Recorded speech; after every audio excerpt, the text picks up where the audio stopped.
Saya sudah tahu bakal ditahan, saya sudah tahu bakal ditangkap. Saya sudah bilang sama istri saya, anak saya, pengacara saya nanti akan ditangkap. Ya, kalian kuat-kuat ya, istri, anak, kalian kuat-kuat situ. Ya, pasti hantaman akan banyak, tapi tabah. Selain di foto-foto apalagi, teman-teman? Tiba-tiba saya sakit, saya juga bingung. Saya bisa muntah-muntah, pusing kepala di situ ya, tiap malam saya muntah-muntah. GERD-nya, asam lambungnya naik di situ. Ternyata kreatinin ureum saya naik, teman-teman. Sehingga akhirnya saya divonis oleh dokter gagal ginjal, teman-teman. Gagal ginjal, saya harus cuci darah. Makanya di sini kalau teman-teman lihat ada selang nih untuk cuci darah ini. Ya, saya cuci darah masih seminggu 2 kali 3 kali ini, tergantung kadar racunnya, teman-teman ya. Jadi di sini teman-teman bisa diketahui bahwa ketika saya tiba-tiba sakit, mereka pikir saya pura-pura sakit. Orang selalu mikirnya kayak gitu. Padahal tensi udah 210, 220. Ya, kalau tensi 190 aja kita ke rumah sakit.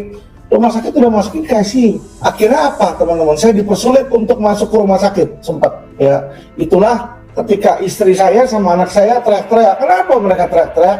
Mereka jenguk saya, melihat keadaan saya sudah pucat. Saya kasar ngomong udah fatal. Saya nggak mati akhirnya. Anak saya teriak-teriak, istri saya teriak-teriak. Kita bicara lagi ke satu orang itu yang tadi dibilang staf ahli dari Mahfud, Pak Mahfud ya. Nah, dia kebetulan ada nomor teleponnya Yasona Lawli, Menkumham. Dihubungilah oleh dia. Dia bilang, Mas Yasona, ini ada teman saya ini di dalam. Kok udah sekarat begini-begini kagak dibawa ke rumah sakit? Nah, langsung malam itu Menteri Yasona Lawli menelpon ke lapas. Malam itu juga saya langsung dibawa ke rumah sakit. Lapas banyak sekali yang berusaha mencelakakan saya, teman-teman. Saya di sel lagi makan, tiba-tiba dia foto-foto, cekrek. Adalah Ambon ternyata, anak buahnya John K. foto-foto di situ. Saya bilang, loh kok saya di foto-foto? Saya lapor sama petugas. Petugas datang ke kamarnya John K, anak buahnya dipanggil, diambil handphonenya, dilihat ada foto saya di situ lagi makan, ya kan? Jadi saya ini difitnah, pakai handphone lah, bawa laptop lah, macam-macam, teman-teman, ya kan? Tujuannya apa? Biar saya dicelakakan. Kayak contoh kalau saya melanggar aturan, kita bisa dimasukkan yang namanya sel tikus. Jadi kalau Deddy Corbuzier bilang belum ada sel tikus, Deddy Corbuzier belum pernah masuk penjara, teman-teman. Salti itu ada, dalam aturannya pun juga ada. Salti itu adalah tempat di mana memisahkan, mengisolasi penjahat-penjahat atau tahanan yang melawan hukum dan melanggar aturan. Jadi kalau Deddy Corbuzier dalam podcastnya bilang kagak ada itu Salti, ya kan? Ya mungkin Deddy Corbuzier itu belum cukup pengalaman lah, teman-teman ya. Makanya orang kalau belum punya di penjara main asal ngomong itu jadinya asumsi. Saya mau memberikan penjelasan tentang apa yang terjadi ya. Mungkin banyak teman-teman yang kaget waktu itu tiba-tiba saya ditahan. Tapi anyway, tanggal 25 Desember saya dibebaskan ya. Jadi saya bebas murni. Maksudnya murni adalah tidak ada bersyarat. Dimana kalau pembebasan bersyarat itu orang tersebut harus melakukan wajib lapor di situ ya. Tapi karena saya bebas murni dalam hal sudah menjalankan full, tidak ada syarat-syaratnya lagi di sini, teman-teman ya. Tapi saya mau menceritakan, teman-teman ya, bagi yang belum mengetahui, mungkin bisa menonton video-video saya sebelumnya. Saya sudah jelaskan bahwa sejak lama saya itu ketika membela investasi bodong terutama dan perang melawan oknum ya, saya bilang lagi oknum, yaitu oknum aparat penegak hukum, baik itu oknum polisi, oknum jaksa ya, itu saya mendapat perlawanan yang sangat keras dan sangat hebat, teman-teman ya. Saya sudah bilang bahwa sudah ada yang ngancam, saya disuruh diam. Kalau saya nggak mau diam, maka saya akan dipidanakan. Dan itu terjadi, teman-teman. Ketika itu terjadi, sebenarnya saya punya dua pilihan. Pilihan pertama adalah saya melawan. Yang dimaksud dengan melawan di sini bukan melawan saya melakukan tindakan melawan hukum, teman-teman. Bukan tindakan sesuai hukum. Dan kalau saya tidak melawan, pilihan kedua adalah saya bisa pasrah, ikhlas untuk menjalankan proses hukuman lagi. Dua pilihan ini saya timbang-timbang. Saya pikir, kalau saya lawan, bisa, teman-teman. Banyak banget cara untuk melawan. Kalau saya mau melawan, mengalahkan pidana yang kemarin saya tiba-tiba ditahan tersebut. Pertama adalah, mereka kan manggil saya, manggil sidang. Dan saya keadaan sakit. Pertama, saya bisa lakukan adalah kabur. Dalam hal kabur itu, saya nggak usah datang, nggak usah hadir di situ. Saya keluar negeri atau kemana, tunggu sampai masa pidana itu habis daluarsa, itu bisa satu. Atau kedua, mangkir sampai nanti kasus itu tidak bisa disidangkan kembali. Tapi saya berpikir teman-teman, pada saat itu kondisi saya juga sedang sakit. Saya pikir, wah saya sedang sakit, saya butuh istirahat juga. Dan saya mau biar supaya masyarakat tahu dan melihat bagaimana jalannya hukum yang tidak sesuai. Makanya saya rela ditangkap, saya rela ditahan. Jadi saya bisa melihat di sini teman-teman ya, bahwa oknum-oknum ini bertindak dengan sangat sadis. Kenapa saya bilang sadis? Dia itu, saya itu dipanggil oleh Mabes. Jadi katanya mau diperiksa atas laporan jaksa. Jadi jaksa lapor nih, ya kan? Saya diperiksa di BAP. Dari pagi sampai malam saya diperiksa. Malam saya pulang, saya belum makan, langsung ditangkap, ditahan, mau dimasukin sel. Padahal kalau malam itu di sel nggak ada makanan teman-teman, ya kan? Jadi niatnya mereka ini memang udah mencelakakan dan mereka tidak melihat hak asasi manusia. Kalau teman-teman lihat videonya itu, saya ditangkap itu malam, jam 8 sampai jam 9 malam. Lucu kan kalau dia mau eksekusi, kenapa nggak dieksekusi pagi-pagi atau siang-siang hari? Kenapa dia tahu saya diperiksa laporan jaksa, habis itu saya langsung ditangkap? Kan aneh. Ya itu satu teman-teman ya. Kedua yang mesti diperhatikan dari di sini ya, sebenarnya teman-teman saya bisa pakai cara yang kedua. Cara kedua yaitu melawan tidak menggunakan cara sesuai hukum, tapi saya menyuap. Saya kasih tahu teman-teman aja ya, saya jujur. Saya ini seorang pengacara, hakim-hakim saya kenal teman-teman. Dan hakim pengadilan tinggi itu sebelum disidangkan sama dia, saya udah ketemu sama dia. Jadi hakim pengadilan tinggi saya udah ketemu. Saya makan tuh di restoran Pelangi, depannya pengadilan tinggi di situ sama teman saya di sana. Saya bayarin makan, ya kan? Saya makan di situ. Saya udah tahu.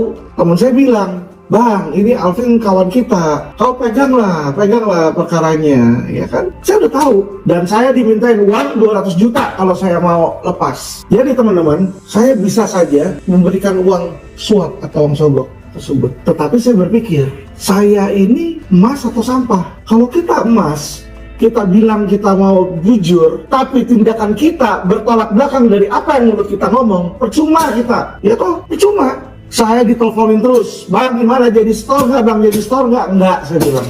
Saya pasrah aja ikhlas. Alhasil keluarlah seolah-olah saya ditangkap itu, ya dieksekusi untuk ditahan. Ya padahal surat eksekusi itu tidak ada teman-teman. Surat penahanan itu tidak ada dari pengadilan tinggi. Tetapi karena oknum-oknum kejaksaan pada ketakutan waktu itu saya bilang Kejaksaan Agung sarang mafia, mereka kebakaran jenggot dan mereka memaksakan agar saya ditahan. Terima di lapas Salemba. Saya pikir ya udahlah, ya kan.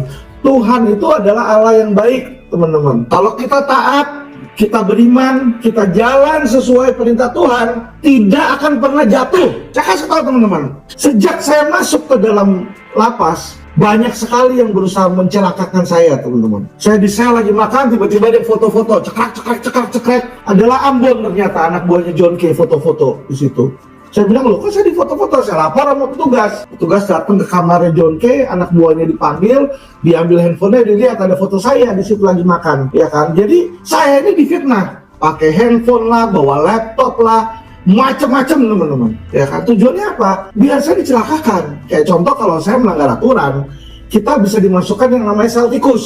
Jadi kalau Deddy Corbuzier bilang belum ada sel tikus, Deddy Corbuzier belum pernah masuk penjara, teman-teman. Salti itu ada, dalam aturannya pun juga ada. Salti itu adalah tempat di mana memisahkan, mengisolasi penjahat-penjahat atau tahanan yang melawan hukum dan melanggar aturan, dipisahkan dari tahanan lain. Itu ada Salti, ya tergantung tempatnya, lokasinya beda-beda. Jadi kalau kayak di Cipinang itu, Saltinya tuh ukuran 1 kali 2 meter teman-teman ya. Jadi WC di dalam itu cuma lubang doang, ada ventilasi satu, bisa buat 2-3 orang di situ. Jadi beda-beda. Di Polda Metro ada juga di Krimumnya di situ ya, ada 2 selti di daerah belakang tuh dekat dekat dapur itu ada juga. Jadi kalau Deddy Corbuzier dalam podcastnya bilang kagak ada itu selti, ya kan? Ya mungkin Deddy Corbuzier itu belum cukup pengalaman lah teman-teman ya. Makanya orang kalau belum punya di penjara main asal ngomong itu jadinya asumsi teman-teman. Bukan fakta. Saya tahu karena kenapa? Saya sudah masuk penjara, oke? Nah balik teman-teman, ya kan? Makanya saya berpikir saya mau menjalankan, saya pengen jadi lawyer lurus. Saya tidak mau menyogok. Saya sudah tahu bakal ditahan, saya sudah tahu bakal ditangkap. Saya udah bilang sama istri saya, anak saya, pengacara saya nanti akan ditangkap. Ya, kalian kuat-kuat ya, istri, anak, kalian kuat-kuat situ. Ya, pasti hantaman akan banyak, tapi tabah. Selain di foto-foto apalagi, teman-teman? Tiba-tiba saya sakit, saya juga bingung. Saya bisa muntah-muntah, pusing kepala di situ ya, tiap malam saya muntah-muntah, GERD-nya, asam lambungnya naik di situ. Ternyata kreatinin ureum saya naik, teman-teman. Sehingga akhirnya saya divonis oleh dokter gagal ginjal, teman-teman. Gagal ginjal, saya harus cuci darah. Makanya di sini kalau teman-teman lihat ada selang nih untuk cuci darah ini ya. Saya cuci darah masih seminggu 2 kali 3 kali ini, tergantung kadar racunnya, teman-teman ya. Jadi di sini, teman-teman, bisa diketahui bahwa ketika saya tiba-tiba sakit, mereka pikir saya pura-pura sakit. Orang selalu mikirnya kayak gitu. Padahal tensi udah 210, 220 ya. Kalau tensi 190 aja kita ke rumah sakit udah masukin ke ICU. Akhirnya apa, teman-teman? Saya dipersulit untuk masuk ke rumah sakit, sempat ya.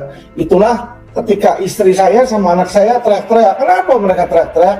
Mereka jenguk saya, melihat keadaan saya sudah pucat. Saya kasar ngomong udah fatal, teman-teman ya. Tapi saya pikir di situ, saya bilang, Tuhan, hidup saya di tanganmu. Kalau saya harus mati, saya mati. Tapi saya yakin Tuhan bahwa Engkau akan menyatakan kemuliaan-Mu. Saya nggak mati akhirnya. Anak saya teriak-teriak, istri saya teriak-teriak. Kita bicara lagi ke satu orang itu yang tadi dibilang staf ahli dari Mahfud, Pak Mahfud ya. Nah, dia kebetulan ada nomor teleponnya Yasona Lawli, Menkumham. Dihubungilah oleh dia. Dia bilang, Mas Yasona, ini ada teman saya ini di dalam. Kok udah sekarat begini-begini, kagak dibawa ke rumah sakit? Nah, langsung malam itu Menteri Yasona Lawli menelpon ke lapas. Malam itu juga saya langsung dibawa ke rumah sakit. Jadi inilah, teman-teman, faktor viral yang bisa menyebabkan penguasa itu bergerak. Ya, kalau anak saya nggak teriak-teriak, istri saya nggak teriak-teriak, mati saya di dalam. Jadi teman-teman, jangan takut untuk berani speak up the truth. Harus kita berani speak up kebenaran. Jangan takut ancaman. Tuhan akan jaga kita. Akhirnya menteri kasih atensi, saya dimasukinlah ke rumah sakit. Diperiksa dokter bilang, oh iya, seminggu 3 kali saya cuci darah. Jadi dalam 7 hari seminggu 3 kali cuci darah. 2 harinya periksa dokter lagi. Nanti dokter internis, 1 dokter jantung di situ ya, teman-teman ya. Dalam 6 bulan terakhir saya operasi 3 kali. Pasang ring 2 kali, pasang ring 2 sama operasi CDL ini yang buat saluran ginjal ini. Ya, teman-teman, buat saluran pembuluh darah untuk cuci ginjal ini. Nah, untuk cuci darah. Jadi disinilah, teman-teman, bahwa ternyata untung saya di rumah sakit dan untung saya ditahan. Ketika saya ditahan, saya nggak perlu mikirin kerjaan, saya nggak perlu mikirin keluarga. Tugas saya untuk menyembuhkan diri dulu, ya. Jadi saya melihat sebenarnya di balik setiap kesusahan kita itu sebenarnya tangan Tuhan sedang bekerja, teman-teman. Bekerja untuk kebaikan kita. Kalau saya di luar, saya tidak akan tahu saya itu sedang sakit parah. Saya akan kerja terus sampai suatu saat jedar saya stroke atau serangan jantung, mati mendadak. Karena ternyata, teman-teman, setelah diperiksa jantung saya di kateter sudah penyumbatan 90%, hampir 100% tersumbat. Kata dokter, ini bentar lagi tersumbat, harus dipotong ini ya, untuk di bypass. Wah, saya bilang kan, disitulah, teman-teman ya, saya belajar melihat, wah bagus nih. Akhirnya apa? Ya sudah, saya istirahat, masuklah. Ketika istirahat tersebut di pengadilan tinggi, waktu itu saya ditahan, saya ajukan kasasi, teman-teman. Tapi kasasi ini seperti yang saya lihat, muncullah kejanggalan-kejanggalan seperti yang sudah saya kasih tahu sebelumnya, yaitu dalam kasus Indosuria. Kasus Indosuria itu, teman-teman, ada seorang jaksa dalam kasus Indosuria itu ternyata masuk jadi jaksa saya lagi. Itu jenderal loh, bintang 2. Masa sidangin perkara 6 juta perak sama 106 triliun sama jaksanya? Dan jaksa saya 6 juta perak, ada 13 jaksa, teman-teman. 13 jaksa yang menyidangkan. Bayangin aja, Alvin Lim seorang dikeroyok oleh 13 jaksa. Kalau 1 jaksa nggak mempan lawan saya, 1-2 jaksa nggak mempan, nangis dia di sidang. Nangis, pusing dia, ya kan? Karena mereka nggak ngerti hukum, teman-teman. Saya ngerti hukum, ya, saya jalankan sesuai hukum. 13 jaksanya sama. Saya lihat kasasi, teman-teman, dari 3 hakim saya, 2 hakimnya Henry Surya juga. Itu mengkonfirmasi, karena saya sudah dapat bocoran, Vin, kasus lu tuh udah dimainin oleh oknum Oh iya? Iya Vin, dimain oleh oknum. Lu gimana pun juga itu lu punya putusan udah dibeli. Oh ya sudah, saya jalanin. Makanya kasasi ditolak, ya toh. Tapi Tuhan itu baik teman-teman. Tuhan itu baik. Masih ada PK, upaya hukum PK. Jadi di PK ini ya saya pinter-pinteran. Kalau kasasi, ya kan kita batas waktu 14 hari setelah putusan PT itu harus mengajukan sikap. Apakah kita mau mengajukan kasasi atau tidak. Kalau enggak, putusannya akan inkrah. Ya, kalau PK enggak. PK terserah kapan kita mau lakukan. Jadi saya tunggu-tunggu ketika gerakan lawan sudah mengendor, saya masukin. Ketika masukin, teman saya di MA telepon. Bro, dia bilang, kasih tahu ke keluarga saya. Itu ketua MA udah ditelepon. Sama siapa? Wah, sama dari inilah kejaksaan tinggi lah orangnya lah, orang-orang kuat itu semua pada iniin. Dia bilang, lu jangan dibantu katanya, ya kan? Oh, teman-teman saya turun lagi ke sana, turun gunung lagi, kita serbu lagi, kita naikin lagi media, kita naikin lagi demo. Akhirnya goyang juga teman-teman. Seperti teman-teman lihat kan, anak saya teriak-teriak paling kenceng di situ sampai demo MA juga. Ya, jadi teman-teman, keadilan di negara ini tidak gratis. Keadilan di negara ini tidak diperoleh dengan cuma-cuma. Harus punya satu dari 3 hal tersebut. Ya sudah, PK saya seperti teman-teman lihat dikabul. Dan putusannya adalah ya kan membatalkan putusan dakwaan sebelumnya. Jadi kalau sebelumnya si didakwa ikut serta memasukkan, terbukti dalam persidangan saya tidak ikut serta memasukkan teman-teman. Tapi orang itu cuma pakai alamat kantor saya. Dan mereka bilang, orang MA itu bilang, bro, ini kalau nggak atensi mah lu kemarin belum ditahan, lu bisa bebas murni, kata dia, bisa bebas lu, nggak bersalah lu, kata dia. Oh bisa? Ya iyalah, bukti nggak ada, saksi nggak ada yang ngomongin lu, dia bilang. Ini mah cuma lu ditarget, dia bilang, ya kan? Tapi karena kamu sudah ditahan, mereka menghindari agar supaya tidak jadi terlibutan. Ya udah, lu dilepasin aja. Masa tahanan lu ditambah 1 bulan karena dia itu untuk menunggu putusannya turun, eksekusi itu turun. Kamu lepas. Nah itulah makanya kemarin putusan turun November, Desember saya udah keluar. Kau bilang kau menang debat, lawan domba yang sesat. Kau bilang banyak yang tobat,